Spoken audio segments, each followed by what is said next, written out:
super sleepy. I should probably get some bed tonight. Anyway. That's always a great way to start off a new video, right? Anyway. So we have recouped. It's Tuesday yet, so we've recouped from. Yeah, I think we're mostly recovered. Although we've been having a bit of an allergy season here that's been a little rough. I don't know if it's as crazy elsewhere, but I'm tired of feeling it. Trying to do the coin rolling. Anyway,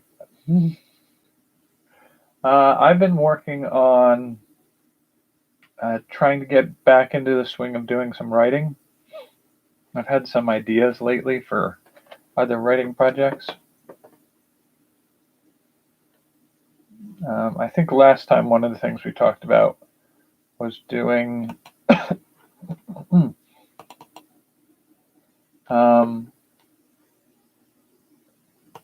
doing writing. That's not what we were looking for.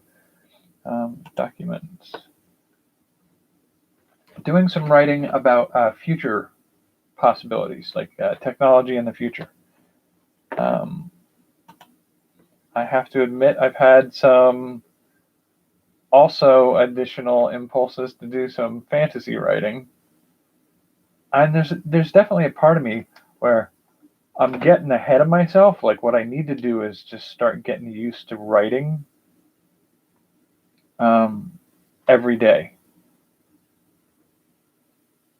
So I need to get into a pattern of every day doing at least an hour of writing.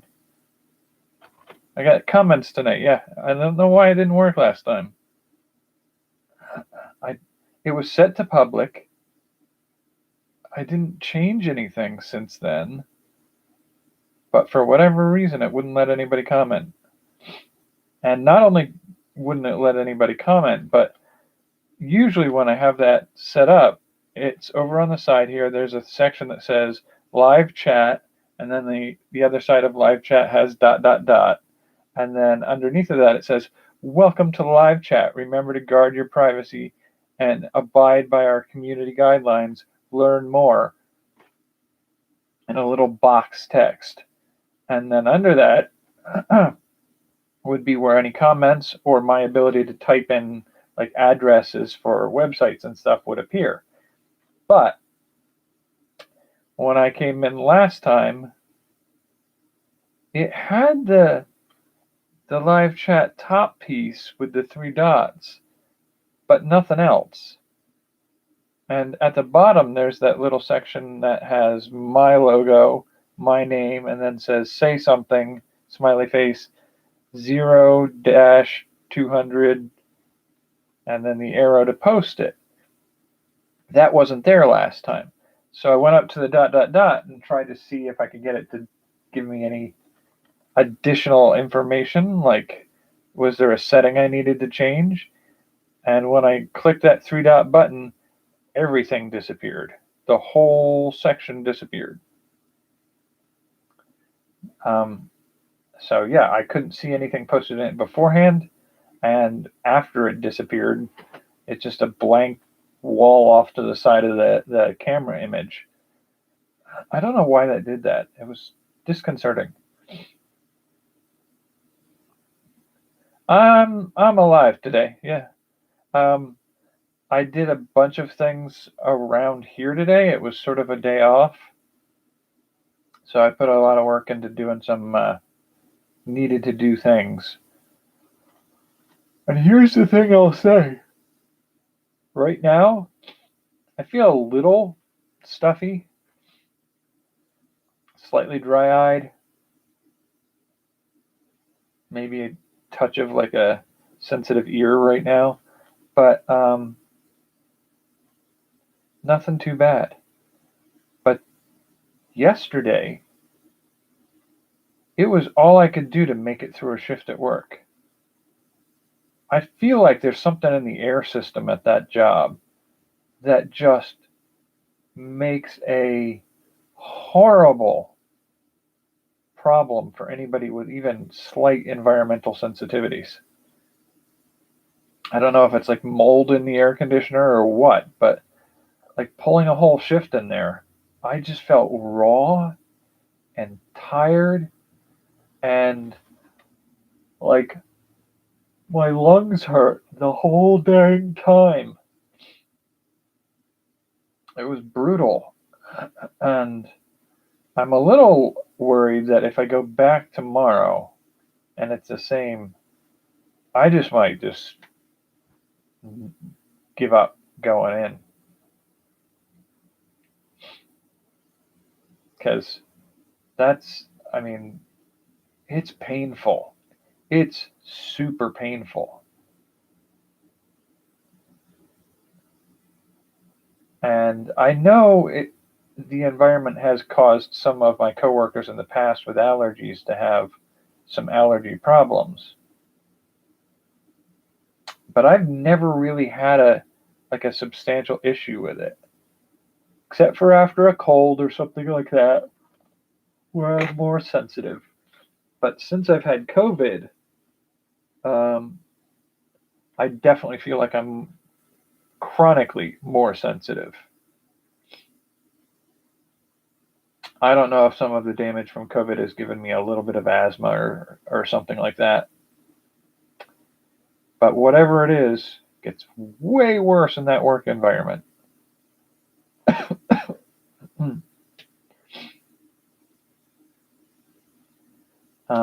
But anyway, that's one of those things that hopefully won't be a thing I spend a lot of time worrying about or thinking about. It's a little bit of time and then I'm out of there. Never to be bothered by any of that stuff again. Don't have anything necessarily lined up to replace it yet. And that's one of the things I need to try to do in the next couple days is fill in some more applications for other jobs. And then see what I can do from there.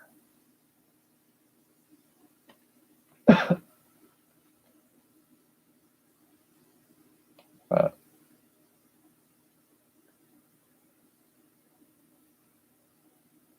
anyway, felt a little lightheaded there for a second. Anyway, some of the writing projects that I want to play around with is, I mean, I have such a collection of ideas to write that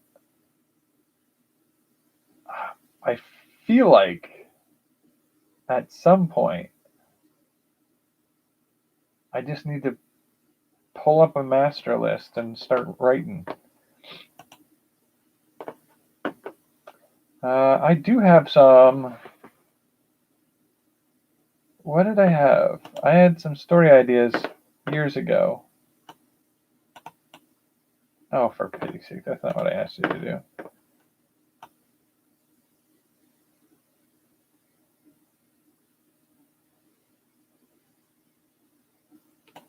Nope, okay, so that wasn't it. I had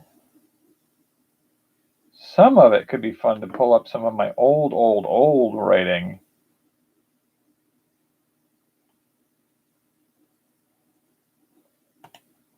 And just see what kind of weird things I can do with it.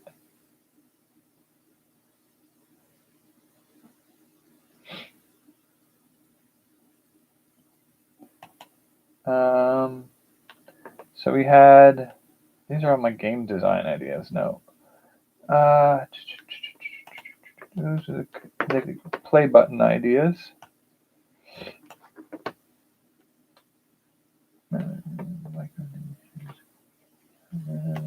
2020. And those are notes for some of my story ideas, like the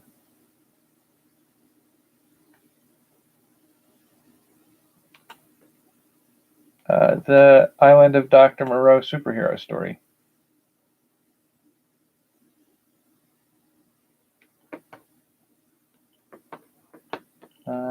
No novel ideas.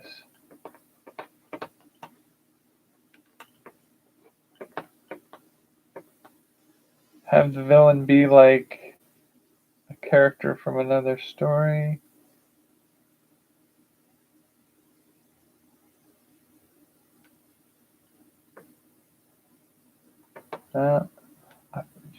Oracles. No.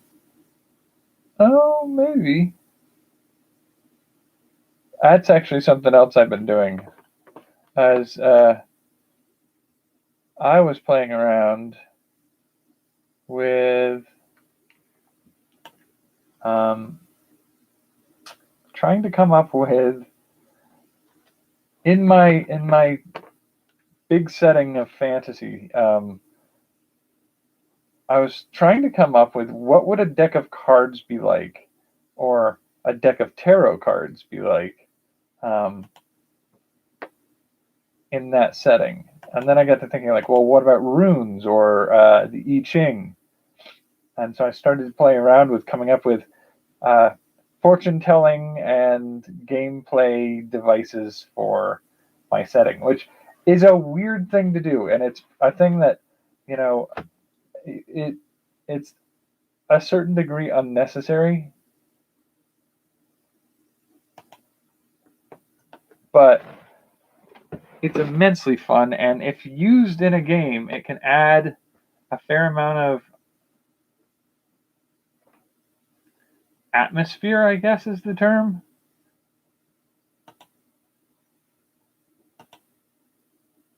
So, like, you have characters that are traveling through a certain area and they encounter a certain population who use a certain method for divination, I guess is the word we're looking for. And so there's a part of me that feels like that's fun in and of itself when it shows up, but it also has the ability to tell you a little bit about the setting itself. Like, does divination actually work? And if so, the mechanisms by which these means of telling the future or divining would give you additional details about the setting. So, like, in my setting, everything's based on sets of 6. And so instead of having 4 suits of 13 cards, there's a part of me that says 6 suits with 6 cards, and then an additional 6 suits with 6 cards would get you most of the way to a tarot deck. So if you do 6 times 6, you get 36. So it's not a full deck of cards when you start there. But I forget whether or not there are certain card games where you only use certain cards from the deck. I forget if it's like bridge or stuff like that that doesn't use a full deck or a specially modified deck. And then times 2 would get you 72 cards. And in a tarot deck, there's 78 cards. So there's another 6 to fit. And that really, to a certain degree, fits with that model of 6 that I'm using in my setting. So the 6 first mothers, the 6 final forms that they take. So you have the human, elf, dwarf, whatnot on the 6 mothers. And then the final forms of each would be the fiends, wanderers, and dragons for those 3. And then the rest of them have their finished forms as well. Each of those having 6 cards in those suits, you sort of have 12 suits. But more accurately, you're going to have 6 cards for each of the 6 suits with an additional card from the 6 that make it 78. So, like, the Dwarves would have 6 dwarven cards, starting with the First Mother being the first one, ending with number 6, and adding a kobold as an additional, like whether you choose it for a 0 or a above 6 denomination is up to the play or the game or the culture using the deck at that time. And then you have basically, I mean, we had, what was the previous one? So 36 cards for the base First Mother's suits. And then you add,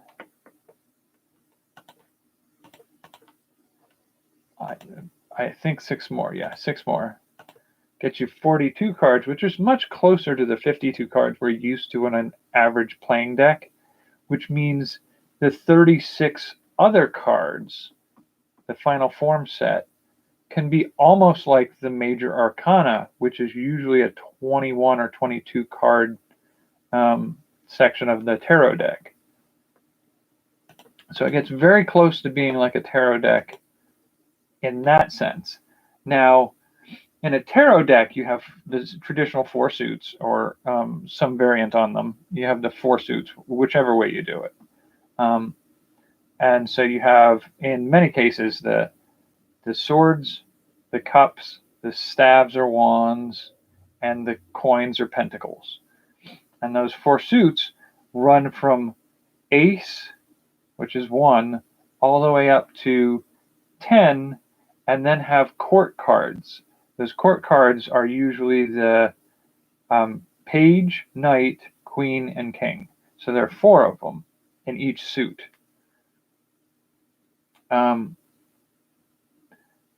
What we've done is, instead of doing 4 suits and 4 cards in the court cards, we've cut down everything. So we essentially have ace through 6 and a single court card for 6 suits instead of 4 suits, and it sort of works out. And the Major Arcana is usually, I think, 22 cards. It's 21 cards plus the Fool card, which is sort of like the Joker card. But we end up with 36 in that suit as well. The other aspect of it is, with the tarot card, depending on who's reading it and what system they use for reading tarot cards, there's sort of an elemental theme to each of the suits. So the way I learned it when I was younger was swords are fire, wands are air, cups are water, pentacles are earth, or coins are earth. And so they use an elemental theme for each of them. So each suit has its theme, and then within that theme, the number of the card that comes up, you can use numerology or number-based mysticism to inform the meaning of it. So like a 2 of cups would be water, and 2 is sort of balanced or oppositional depending on the good or negative traits that you're looking at. And so that duality, that yin and yang aspect, is what 2 would represent. And so each number has its own set of things like that.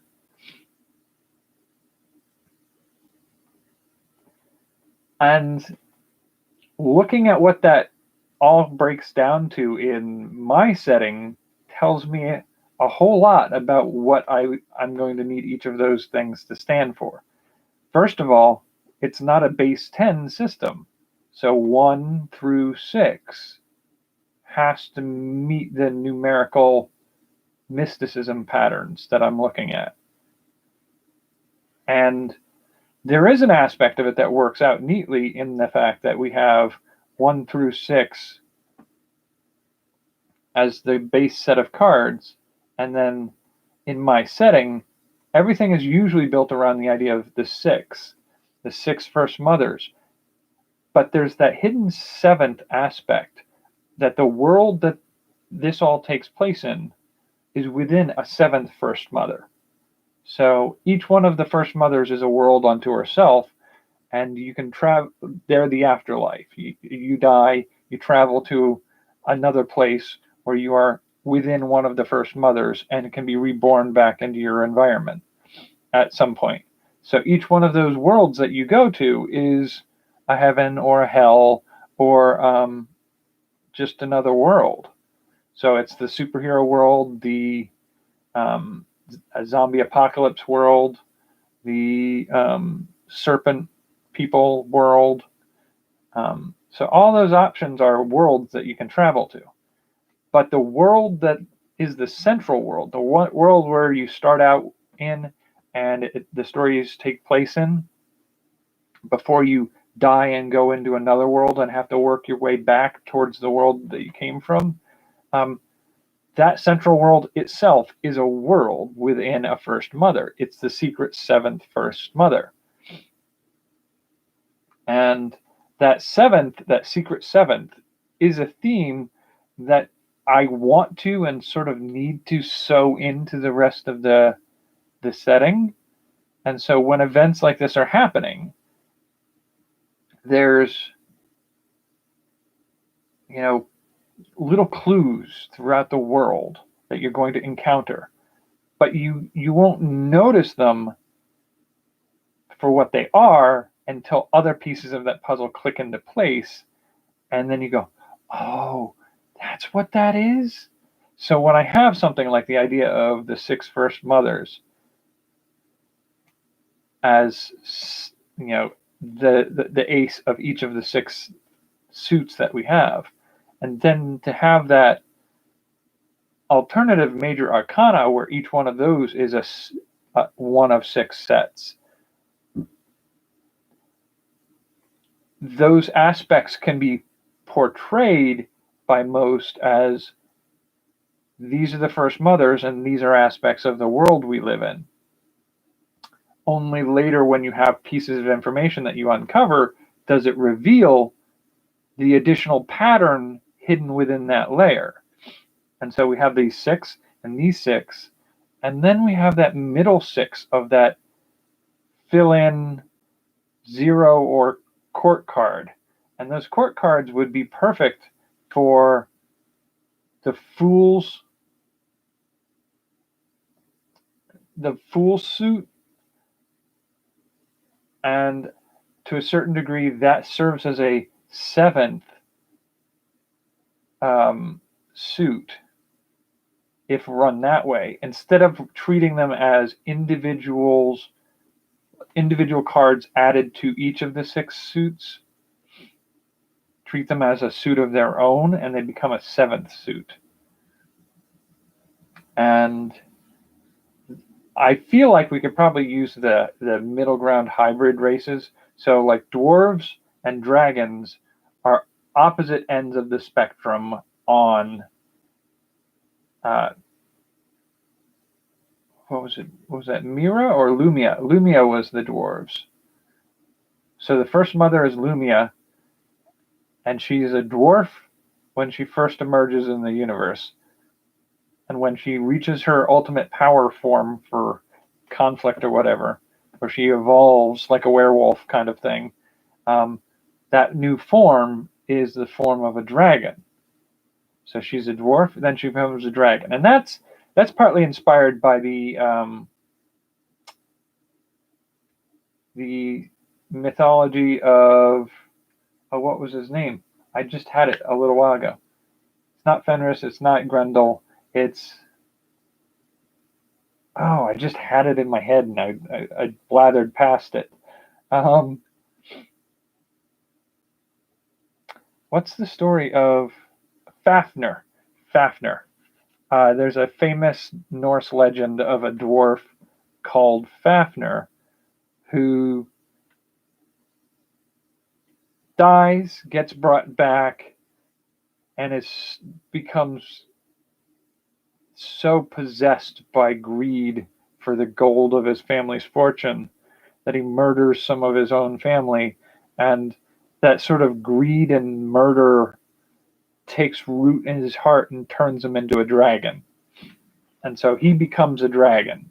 So the dwarf turning into a dragon has mythical roots.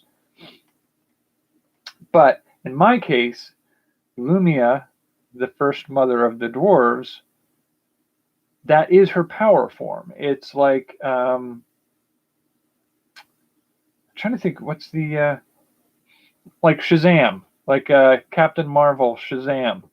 He's a superhero who's a little boy who wants to do good for the world, and he gets given a gift of power that when he summons that power into himself, transforms him into a Superman wannabe.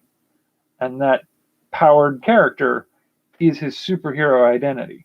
And so the equivalent of that for this would be Lumia starts as a dwarf, and when she has the ability to collect and summon the power to transform into a powerful heroine, she turns into a dragon.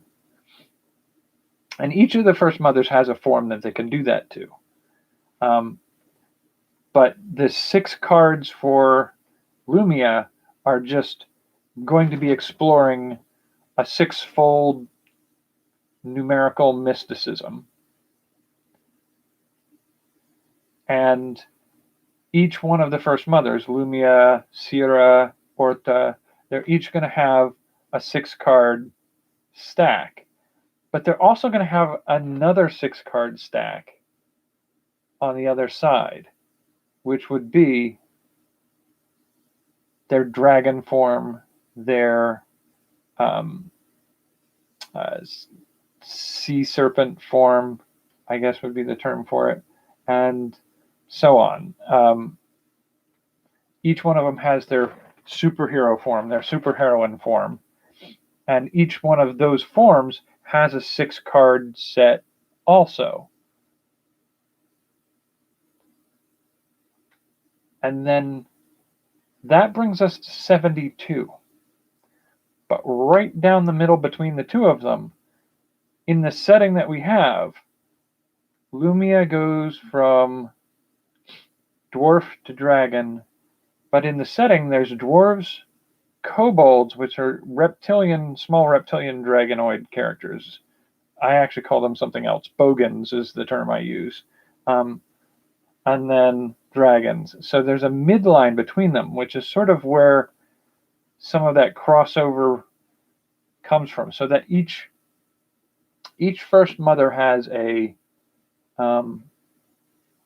starting form, an end form, and sort of a half-breed between the two of them.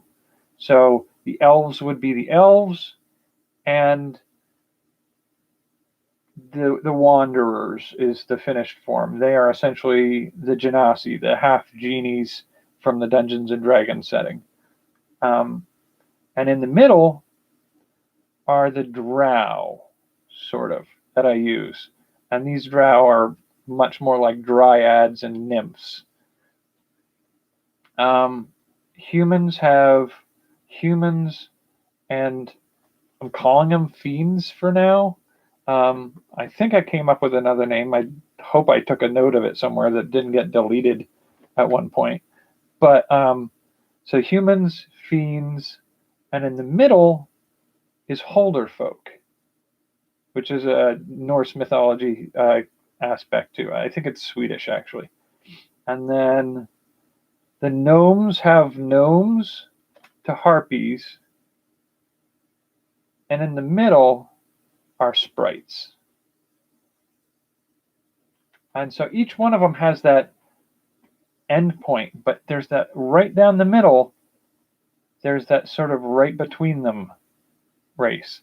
And there will be 6 of those, but they only get 1 card each because they're meant to seem to dwarves, elves, and humans like they're primitive sort of deformations. They're sort of like the a club-footed child of a family or the runt of the litter. They're sort of a forgotten addendum to the rest of the story of the universe for most of the civilized races. They consider them barbarians or savages or wild people. And so making them the fool's suit is a way that you can include them in each of the suits that they belong to if you know what that is, or you can include them as the fool's suit, in which case they're their own sort of suit. Because I want it to sort of be where dwarves do not believe that the kobolds are their cousins. The gnomes, on the other hand, don't have as much trouble imagining that the sprites might be related to them. And the elves fully understand that the drow are related to them, and that they are both related to the genasi, the nymphs. And so, like, different races have different understandings of their places in the cosmos. And the ability of the deck to be used differently by different cultures is a good indicator of that. And to have those things be possible, to not only be able to say, like, the elves understand the relationship between elves and the genasi aspect of them, so they were more likely to be able to see two of those suits pairing together well and recognize them as 12 suited decks. Whereas the dwarves, who would refuse to recognize the kobolds as somebody that they are related to, and absolutely do not believe that their first mother became a dragon. They're just unwilling to accept that. To them, the dwarven suit is the only suit that has anything to do with dwarves. Their first mother is only in the dwarven suit. The dragon suit is something else in a major arcana to do with the world. And so being able to look at that and go like, okay, that tells us a little bit of how they view the world. To a dwarf, the deck is predominantly a 6-card suit for each race. And the dragons and the genasi and the harpies, those are part of a 36-card major arcana. They're not individual suits like the first mother suits. And the middle races, the kobolds, the drow, those are all going to be fool's suit, the secret 7th suit. And for humans, I think they're probably going to follow in the line more with the dwarves. The gnomes, on the other hand, happen to very much believe that you could pair things very differently. You would do something like the dwarf and the gnomes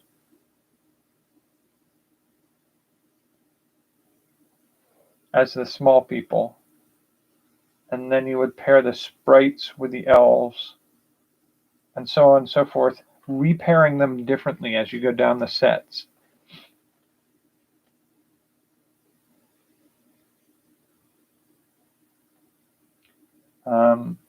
So each one of them would have a very different worldview, and not everybody would use a tarot deck. That's the other aspect of it. So I'm also looking at the possibility of doing things like a set of runes and a I Ching Book of Changes kind of system in which you're going to use, again, because we're using base sets of 6, a 3x3x6 instead of the I Ching is basically trigrams. You have basically you have sets of 3 lines, and your patterns that you can get for those, there are like 8 patterns you can get. You can get 3 unbroken lines, 3 broken lines, 1 broken line and 2 solid lines, and so on and so forth until you get 8. There are 8 patterns that can emerge from that. And then you stack 2 of those. So those 8 over 8 is what gets you the 66, or is it, I think it's 66. It might be 64. No, it's 64. 64 hexagrams. So basically, the different permutations you can get from having each of those 8 over each of those 8. And that'll get you 64 hexagrams. And each one of those hexagrams is sort of almost like an astrological sign in the way that it describes circumstances or things like that.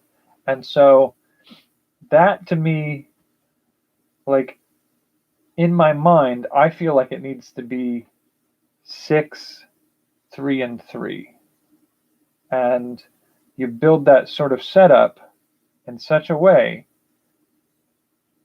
that you have, again, a book of change that you kind of make your own version of, that some of the races would use. Now, runes have the Elder and the newer Firth Arc, and they're basically an alphabet that you cast as stones, and the alphabet are pictographic, as sort of, I should say, pictographic. They're not technically pictographic, but they're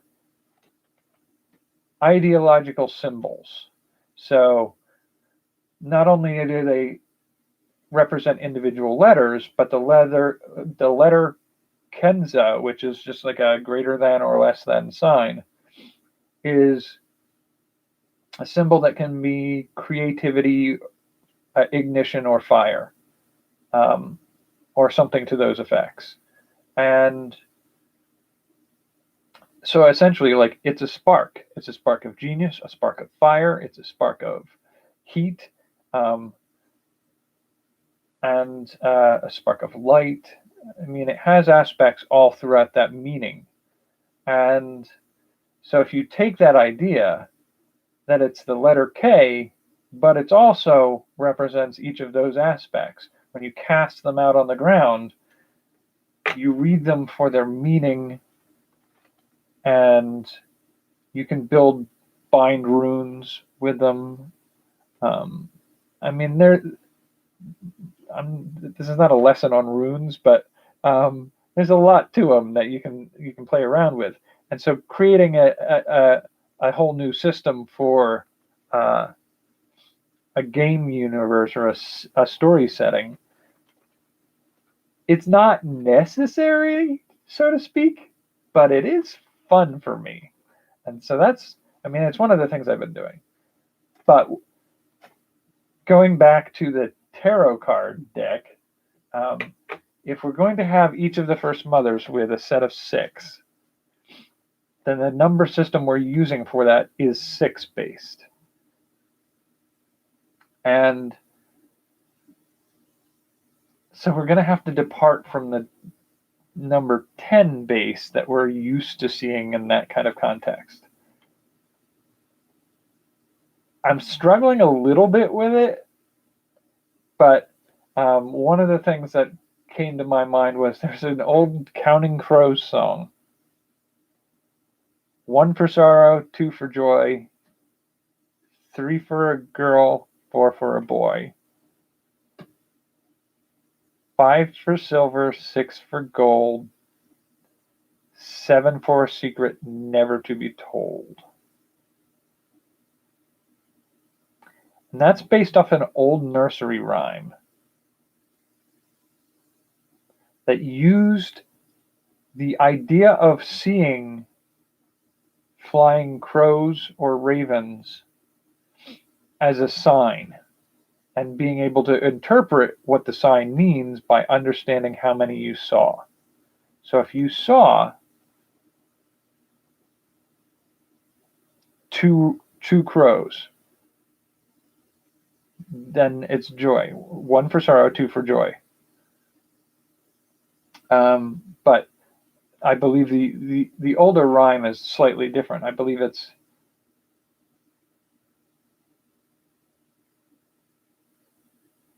one for sadness, 2 for mirth, 3 for something, 4 for a birth, something like that. At any rate, taking that idea and seeing if I could take that where like the 7th is for the secret never to be told, that is sort of that secret 7th card for each set that you can build into its own 7th secret suit. And it feels like it fits really well.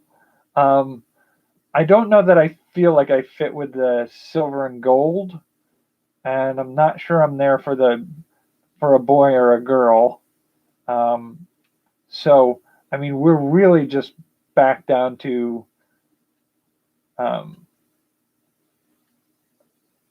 one for sorrow, 2 for joy, and those sort of fit only when you have the boy to rhyme with joy. And so I'm rewriting a poem to try to use basic, like, generic things. Because if it's going to be the thing that matches on all 6 of the suits or all 7 of the suits that we use, then I want it to mean something different for each suit. So, like, the Dwarven First Mother, 1 through 6 for her, would have the same meanings for each of the numbers, 1 through 6, but that meaning is slightly different because it's Lumia's suit, not Sierra's suit. And so when you lay out a card and you lay down a 5 of Mira and 5 of Lumia and 5 of Sierra, they don't mean the same thing because the suit they're in bears something to it. Just like in a tarot deck, the cup, the 4 of cups means something different than the 4 of swords. Because cups is water, swords is fire. Lumia is dwarves, Sierra is essentially Naga, the serpent folk. So each one of them has to lend something to it to change the meaning of the number, but the number has to be the same across all the suits. Because the rhyme, the meaning of what 2 means, what 3 means, what 4 means, what 5 means, that has to be the same no matter what suit it is. But the suit can modify it. So it means something specific to that suit's number. And so I'm sort of playing around with that. I basically have to rebuild a new rhyme with sort of 6 integral parts of the human experience on Earth. And where the tarot card uses elements, I'm not going to, partly because the 6 elements that I'm using in my system, because again, it's a base 6 system. It's not earth, air, fire, water. It's earth, metal, water, fog, cloud for number 4, wind, which is distinct from the clouds because it's not sky, it's clouds and then moving air, and then fire are our 6 elements. And those 6 elements work for the other suit, the dragon suit, the unicorn suit, the traveler suit. There's 6 suits with 6 cards on the other side. And those suits will be the element-based cards, so that when the dwarves are looking at these other 36 cards, the 6 dragon cards would be the 6 dragons of 6 elements. And so they're an aspect of the world, not an aspect of the First Mother. They can distance themselves from that. Whereas somebody else, like the elves, can take a look at their First Mother's card. I'm trying to remember what the name of the First Mother of the elves was. Mina, Sierra, Lumia. Oh, what was that one? Orta was humans. I think it was Mira. I might have that wrong. Anyway, so let's just go with Mira for right now. Mira is, they're aware of, the elves are aware of the fact that Mira is the elven First Mother, and the First Mother's final power form was the nymph form from which all the Genasi people came from, the Wanderers. And with that in mind, they're aware of that being two ends of a spectrum. They're more aware of that side of things not being separate, like a major arcana is separate from the minor arcana. The number cards are separate from the Wheel of Fortune and the Hanged Man in tarot deck. So they have the ability to look at that set of cards and their prophecy telling and fortune telling and see them differently as they lay out. And they see that elemental versus down to earth qualities as two ends of a spectrum around something, which is different from how the dwarves would see it. But I got to figure out what those 6 qualities are.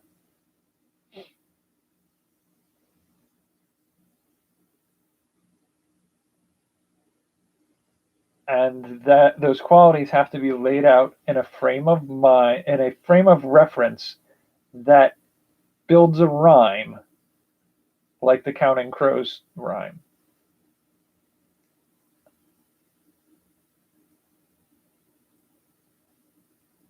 And all of that is just me playing around with it. It's me playing around with world building for stories, for tabletop role-playing games, maybe for a video game to explore further, but it's also designing games for within games, like the suits on cards. Like that's a game. Like you can play card games with those tarot cards. Anyway, we're 48 minutes in. That's sort of where I'm at tonight, I guess. I will catch you on Thursday night. Hope you're doing well. I gotta tell you that vaccine kicked my butt. I am not super excited about doing that again. But if I do it again, I'm taking some Tylenol. Like before I get the shot. So it kicks in when the shot kicks in. But we'll see how that goes. That's on June 4th or 6th or something like that. June 3rd, maybe, actually. We'll see how it goes. I'm just going to give it a try. All right. Take care. I'm hoping to get some story writing in starting soon. If I can get other circumstances in my life to leave me alone for a bit and take care of some important things in the next couple of days, I should be able to get there. So I will catch you later. I can actually do this tonight.